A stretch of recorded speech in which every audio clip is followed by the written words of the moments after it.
বাংলাদেশে কোটা সংস্কার আন্দোলন থেকে এক দফা দাবির প্রেক্ষিতে দেশজুড়ে চলমান বিক্ষোভ দমনে ব্যর্থ হয়ে পদত্যাগ করতে বাধ্য হন শেখ হাসিনা।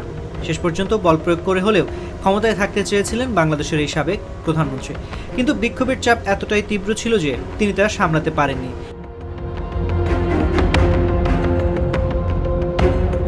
গত সোমবার বাংলাদেশ সরকারের প্রধানমন্ত্রীর পদ থেকে পদত্যাগ করার পরেই ভারতে পালিয়ে যান শেখ হাসিনা। তিনি একা নন, সেদিন তার বোন শেখ রেহানা এবং আওয়ামী লীগের অনেক শীর্ষ নেতাই দেশ ছেড়ে পালান। তারা সবাই ভারতে আশ্রয় নেন।